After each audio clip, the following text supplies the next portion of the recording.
Hello guys, magandang tanghali sa inyo lahat. No? How are you today guys? Okay.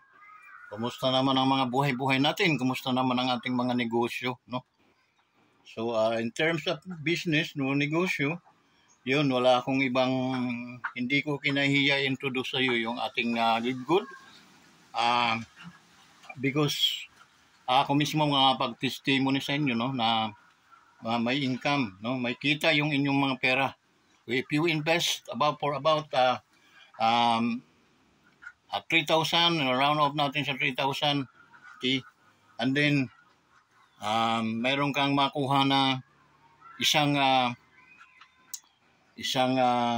kaibigan o kaanak, halimbawa dalawa sila, mashiran mo, no? Gustong mag-business din, automatic ikaw magiging upline dahil invited mo sila. Pag ikaw ay upline, so unang pakinabang mo, kikita ka doon ng $25 per head. So, total of $50. So, katumbas niya na ay 3,000 pesos. So, doon sa 3,000 pesos, bawi ka na, guys. Bawi ka na. The company says that ibabalik niya yung 50% ng ating income. Okay? Ganon din sa yung mga na-invite mo, pag nag-invite din sila guys, tanggap naman sila ng ganon din na katulad mong tinanggap. So, yun, parehas tayong kikita. Hindi pwedeng wala. Sabihin na nasa ilalim na kami, hindi na kami kikita. At saka, nasa ano pa lang ito, processing stage, no? Hindi, ang Live Good is matter of 1 year pa lang, and 2 months. Okay? So, that's the 3 months rather. Running to 3 months. So, malaki ang potential pa natin dito na we earn a lot of money. Okay? That's the reason why bakit tayo papatol sa negosyo. It's because we need income, we need earnings, no? Kailangan natin ng savings, kumita. Kasi hindi naman tayo mga isinilang na may mga ginto ating mga ngipin. Okay? To those, I would like to clarify, no? Dun sa mga nagre-refuse, think twice or thrice. Okay? You need to think thrice, guys. Because hindi ka mayaman na magre-refuse ka ng negosyo. Okay? Basta ka na lang parang umutot na, ayaw ko niyan. Okay? Can afford. Hindi kayo mga mayayaman. Mas mayaman pa nga ata ako sa inyo eh. Pero pumatol ako dito dahil alam kong mayroong kita. I mean, hindi tayo nagpapataasan ng ihi, no? At saka, bakit ko naman kayo dadamay sa negosyo na mayroong kita? Tutuusin. Okay? Who you? Sino ba kayo? Hindi ko naman kayo kano-ano Okay? Doon pa lang, you need to think na, tika muna, hindi ko naman ito mga kano-ano, pero they have, meron silang, para, mayroon ma akong ganitong hawak, i-invest ko sa ganitong, ay may kita. Okay? Hindi mo pa na, para ka nang nalason, no? Para it can afford dahil isang kain, isang tuka lang naman din kayo. Okay? So, hindi po pwede yun na ganun yung mga attitude natin. Hindi po tayo yayaman yan, guys.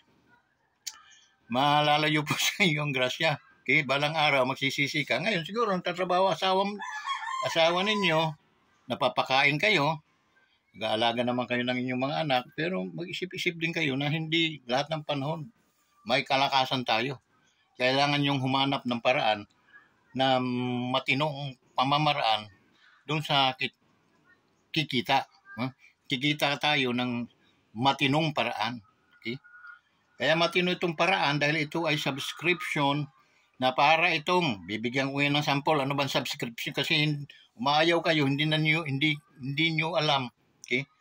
Wala kayong kaalam-alam, pero umaayaw kayo. Yun ang mahirap doon, no? Okay? Na pag nakita ng ibang tao, tinanong, bakit yung ayawan? Hindi ko nga alam eh. Kasi, Tulad nung isa, no, kahapon mayroon kaming inanuhang church, no. Yung isang member nila, nakasama doon sa, siguro, decision maker din yon sa kanilang simbahan. Ano? That's the reason why na-invite din ng pastor. Kasi ang balak ng pastor nga, sila yung i-back up. Pastor nila yung kanilang upline, and then sila yung baback up. Ang tanong guys ay, kung halimbawa 5 taon na kami nagbayad at hindi, ayaw na namin, mababalik ba namin ang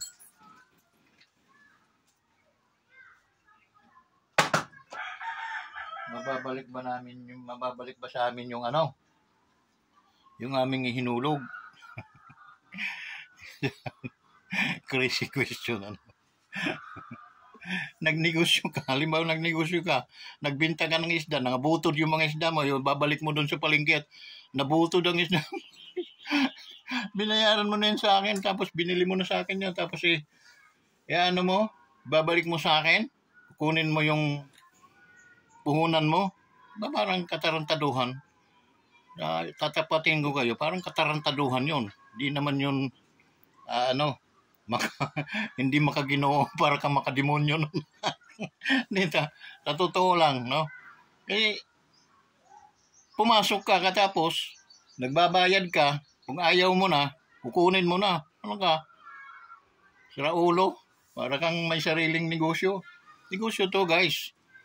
So, ang negosyo ay dapat ay makinig ka sa paliwanag para malaman mo kung paano yung pag-improve o kita ng iyong salapi. Hindi yung gusto mo lang ang mangyari ay yung mangyayari. Hindi naman pwede yun. Kabubuhan yung minamartili ko ulo ng mga ganyan. kahit ka may anak ng milyonaryo dito sa Buboy, no? Kaya kitang pukpukin sa ulo ko ako katangahan yung inaano nung no? Katangahan. Yung pastor naman nakakaunawa pero hindi nga makapag-desisyon. No? So, okay lang yun. Sabi ko, pag-aralan ninyo. Kasi, kung may kita, bakit ka aayaw? May kita. Ang iniisip mo, yung bayarin mo, ay ba't ka pa nagnegosyo kung alam mo wala naman palang walang kita? Kaya nga kung nga kayo pinaano dito bilang Kristiyano, dahil alam kong may kita. So, mag-abala ka man ng barya-baryang pera, 2,000 at 8,800 something o 900. So, kaya rin na-run off natin doon sa 3,000. Kasama na yung isang monthly subscription mo. So, next month, magbabayad ka na ng 500 na lang, no? 500 something, 580, 570, depende sa value ng natin, dollars. Okay? So, pero hindi yun naabot ng 6. Kasi pag nag-6, di 6,000 ang 6 pesos, 60,000 ang, ay 6,000 ang $100. So, hindi pa naman naabot ng ganon. Okay? 5, 8, 5, 6, mga ganon lang naman dollars. So, yun. Medyo nakakaano nga, dahil yung nagbigay ka ng oras, no? Nagbigay ka ng oras sa mga tao na hindi mo naman kaano-ano para kumita. Tapos magre-refuse na walang kadahilanan at hindi alam kung bakit magre-refuse. Dahil doon sa tanong na kabubuhan naman yung tanong. Nasa ng Diyos natin yung mga may wise. Kaya alam nyo kung ano yung nararapat, hindi yung saka na lang para kang hinagisan ng lifesaver tapos hindi mo naman para kang yung mga mga nasa reliyon, no? Nag-iisa na nga kayo ng lifesaver, walang iba kundi si Jesus. Hindi hinayakap. Bakit? Di na daw sila aalis sa kanilang reliyon. So, kahit malunod sila, di maimpyerno na, ayaw umalis. Ganon din guys, nasa larangan tayo ng negosyo. Dahil nandito pa tayo sa mundong ibabaw. Hindi pwedeng asa lang kayo sa inyong mga asawa. Kapag nagsawa na yung mga asawa, nakakita ng iba, magsisisi kayo. Sasabihin nyo kasi ayaw mong tumulong ayaw yung mag-isip ng tulong para kayo ay umunlad. Maghahanap pa ba yung mga asawa ng pag umunlad kayo? Ngayon hindi pa, dahil medyo nasa stick pa kayo ng pero pag naglusyang-lusyang na kayo, wala na. Tapos wala pa kayong mga saysay. Hindi na uso ngayon yung mga na bigyan mo ng negosyo, re-refuse yung negosyo dahil gusto bawiin. Gago. Sana makaabot sa inyo para at least makita nyo na yan, palabas-labas tayo ng seminar sa atin. Pinagtiyagaan na tayo. Pinagtiyagaan natin yung mga yon. Sa totoo lang. Hindi ko hangad na pagkakitaan kayo. Ang hangad ko kayo ay kumita. Na-introduce natin yung business at kayo kumita bilang Kristiyano at natulungan din ninyo ang inyong minister, ang inyong pastor na makatulong din kayo sa iba. Anin pa ninyo yung pera kung kayo ay kumikita na. Hindi itutulong po ninyo yun sa iba. Hindi kayo maging kasarili na lang na palibhasa may biyaya kayo. Wala na kayong pakinabang doon sa ibang mga naghihirap. Alangan naman doon kayo kukuha ng pambigay doon sa mga mahihirap, doon sa mga sweldo ninyong mga asawa, di ba? Hindi, din, So, pero, yun ang ating programa. Tayo ay makatulong. And that's the reason why inaabot kayo ng Live Good. Para at least kumita kayo at makatulungan naman tayo sa mga nangangailangan. At isa yung paraan, it is one of case, na dadami yung mga mananampalataya because nakikita kayong tunay ngang mga anak ng Diyos. Pero kung dinadaanan lang yung mga pulubi, alam mo yung mga kumukulo ng kanilang mga sikmura, at amin-amin lang ang inyong sasabihin sa kanila, that's not good. Hindi po yan ugali ng mga Kristiyano. If you wanted to be wise, aralan. Than to refuse the business, at aralan po muna natin. And then, kung may mga katanungan, magtanong para ma-address natin. Masagot natin yung mga katanungan para at least hindi ka maging isang toxic doon sa mga iba pang mga tao. Dahil nangyayari yan, nagiging toxic ka.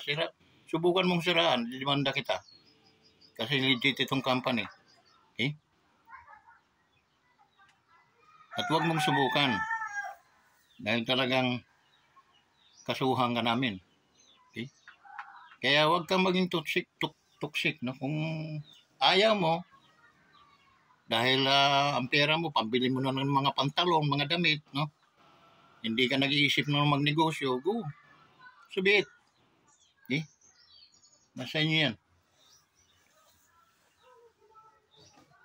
Pangita tayo sa bandang uli kung ikaw gumagapang sa naggugumahon ka na sa ineng dahil medyo nakakakain ka pa nakakadamit ngayon.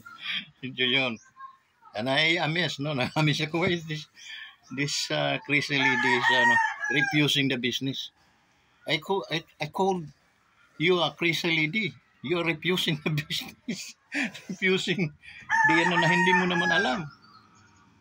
And then tinatanong ka why to refuse. Ang sagot mo kasi hindi na may babalik. Are you crazy? Nag-invest ka pagkatapos babawiin mo.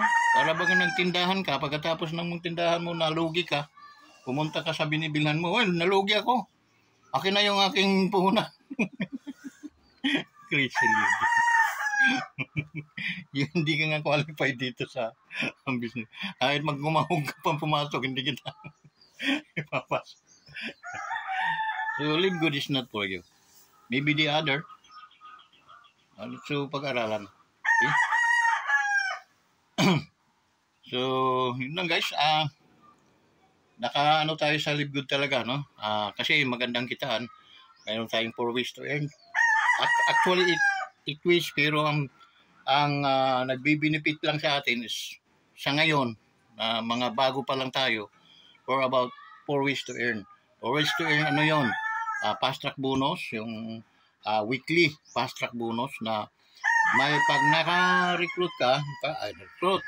Pag nag-invite ka at willing mag-business sa ating sa company ng Linggood, pag affiliate niya siya, pag in niya, pag bayad niya, automatic mayroon kang $25 sa kanya. Kung dalawa sila, guys, mayroon kang $50. Yung in-invest mo na $50 din, bawi ka na. Pero naka-member ka sa company for life. Marami pang kitaan na susunod niyan. Okay? Kaya sabi ko, pag mayroong pera, katulad ng napag-usapan namin ng pastor na mayroong pera, i-invest lang niya, pwede po yun. Pwede kahit hindi magtrabaho ang pastor at yung mga nasa ilalim niya. Okay? Dahil mga tamad, abangers nga ang tawag. Ang tanong doon, kikita ba yung pera namin? Yes, kikita siya. Okay? Kikita. Dahil sa mga spillover na ilalagay namin. Ano yung spillover? Yung halimbawa kami nagtrabaho, okay? Nakapasali kami ng 10, automatic yan, ibabato namin sa baba. Kasi by 2 lang tayo. By 2 by 15. Okay? Yun. Kaya wala kaming ibang pagtatapunan. Hindi pwedeng itapon dito sa taas, hindi pwedeng itapon sa labas. Sa loob ng network. So doon itatapon. Sino-sino nandoon? Kung kayo ay nandoon, automatic matatapunan kayo. Kikita na naman kayo doon. Sa mga taong hindi naman ninyo trinabaho, okay, pero mayroon din kayong kita bilang member. Nagbabayad kayo ng monthly subscription. Wag lang kayong magsawa. Wag tawag noon, mainip. Dahil kikita kayo. Guys, sa isang taon, pag napuno yung matrix ninyo, 2 by 2, no?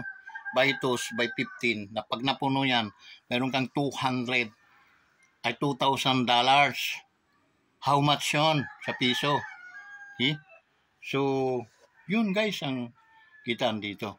Habang nagbabayad ka ng subscription, meron kang pag-asang kumikita.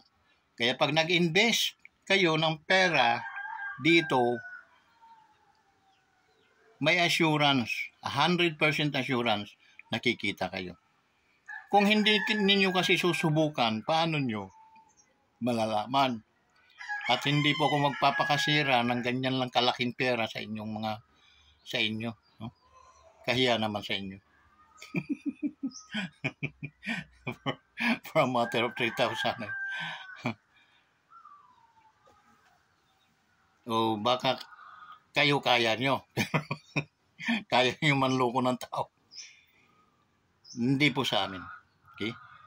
Now, dapat pag-aralan nyo. Hinamon ko naman kayo, pag-aralan nyo.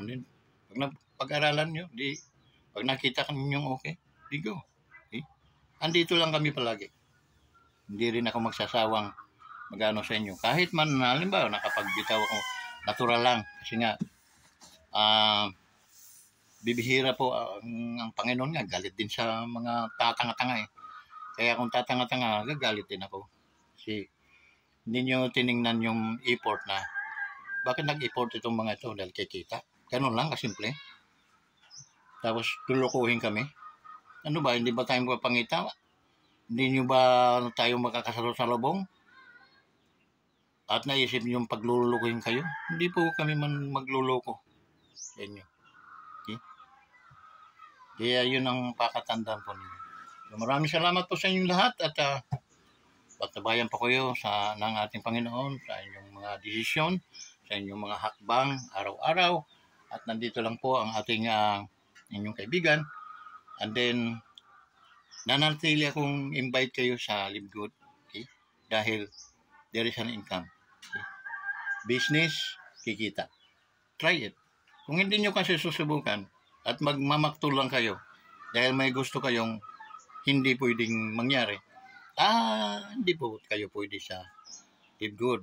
Okay? Pero huwag kayong maging toxic. Kasi pag kayo nanira, demanda ko kayo. Legit yung company. Okay? Adi kulong kayo. Saka kayo ngayon Kaya ang hirap manira. Kaya try to, kasi hindi ko rin kayo sasantuhin once na magano kayo kasi maging toxic kayo. Okay? So, bago kayo manira, siguruhin ninyong tinatarantado kayo. Okay? Hindi naman, baka kayong mag-try na manira. Okay? So, yun lang. Bye-bye. Ingat kayong lahat. God bless.